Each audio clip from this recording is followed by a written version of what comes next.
Telugu digital media network లో political కేటగిరీలో #1 కేవలం 72 గంటల్లో 1,50,00,000 వ్యూస్ పైగా popular TV network. Hyderabad Lok Sabha స్థానం నుంచి కాంగ్రెస్ అభ్యర్థి మహిళను ఎంపిక చేయాలని కాంగ్రెస్ భావిస్తోందా?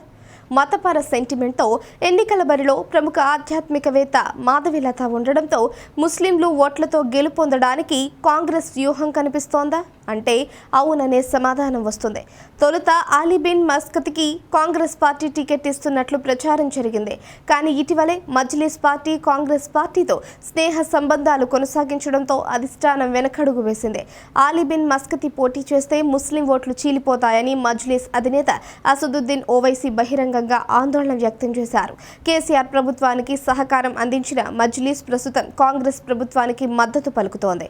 హైదరాబాద్ లోక్సభకు కాంగ్రెస్ పార్టీ తరపున భారతీయ టెన్నిస్ క్రీడాకారిణి సానియా మీర్జా పోటీ చేయనున్నట్లు ప్రచారం జరుగుతోంది.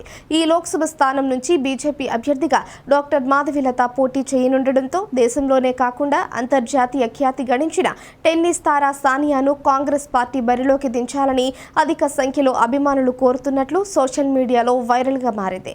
గత బీఆర్ఎస్ ప్రభుత్వ హయాంలో ఆమె తెలంగాణ రాష్ట్ర బ్రాండ్ అంబాసిడర్గా కొనసాగిన విషయం విదితమే. దీంతో ఆమె పలుకుబడిని కాంగ్రెస్ పార్టీ వినియోగించుకోవాలని అభిమానులతో సహా హైదరాబాద్ లోక్సభకు చెందిన మహిళా ఓటర్లు అభిప్రాయపడుతున్నట్లు సమాచారం. ఇటీవలే రాజ్యసభకు ఎంపికైన అనిల్ కుమార్ యాదవ్ సానియా మీర్జాకు అత్యంత సన్నిహితుడు కావడంతో హైదరాబాద్ ఎంపీ టికెట్ కన్ఫర్మ్ అయిందని తెలుస్తోంది. సానియా మీర్జా పాకిస్తాన్ క్రికెటర్ను పెళ్లి చేసుకున్నప్పుడు అనిల్ కుమార్ యాదవ్ కాంగ్రెస్ పార్టీ నుంచి పూర్తి సహకారం అందించినట్లు పార్టీ వర్గాలు పేర్కొన్నాయి.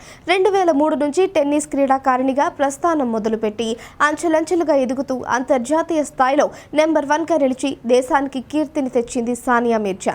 అంతేకాకుండా సానియా మీర్జా సోదరి ఆనం మీర్జా క్రికెటర్, సీనియర్ కాంగ్రెస్ నేత అజారుద్దీన్ కోడలుగా ఉండడంతో కాంగ్రెస్ పార్టీలో సానియాకు పలుకుబడి కూడా ఉన్నట్లు కనబడుతోంది. అంతేకాకుండా 2021లో వైఎస్ కూతురు షర్మిల వైఎస్ఆర్టీపీ అధ్యక్షురాలిగా ఉన్నప్పుడు మర్యాదపూర్వకంగా కలవడం, ఆపై షర్మిల ఆంధ్రప్రదేశ్ కాంగ్రెస్ కమిటీ చీఫ్ హోదాలో ఉండడంతో సానియాను హైదరాబాద్ నియోజకవర్గం నుంచి పోటీ చేయడానికి ప్రోత్సహిస్తున్నట్లు రాజకీయ వర్గాల్లో ప్రచారం జరిగింది. అజారుద్దీన్ కూడా సానియా హైదరాబాద్ పార్లమెంట్ నుంచి కాంగ్రెస్ అభ్యర్థిగా పోటీ చేయాలని సలహాలు ఇచ్చినట్లు సమాచారం. అలాగే తెలంగాణ రాష్ట్రానికి చెందిన కాంగ్రెస్ శ్రేణులు సైతం సానియా మీర్జా హైదరాబాద్లో లోక్సభ స్థానానికి తమ పార్టీ తరపున పోటీ చేస్తే ఆశించిన ఫలితాలు సాధించవచ్చని భావిస్తున్నారు.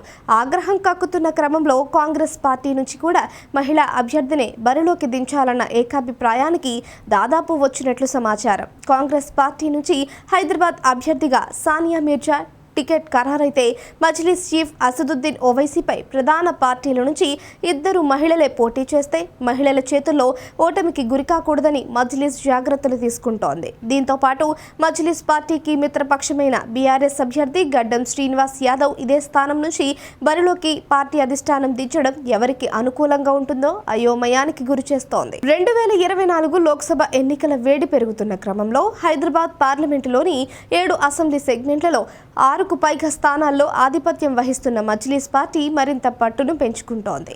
ఇప్పటికే ఈ సెగ్మెంట్లలో ప్రచారాన్ని కొనసాగిస్తున్న మజ్లిస్ బీజేపీ అధీనంలో ఉన్న గోషామహల్ నియోజకవర్గంలో సైతం పట్టుకు పాకా వేసినట్లు సమాచారం. గత 40 ఏళ్లుగా హైదరాబాద్ లోక్సభపై ఆధిపత్యం వహిస్తున్న మజ్లిస్ యథావిధిగా పతంగిని ఎగరేస్తుందా లేదా బీజేపీ, బీఆర్ఎస్, కాంగ్రెస్ అభ్యర్థుల్లో ఎవరైనా గెలుస్తారా అనేది వేచి చూడాల్సిందే.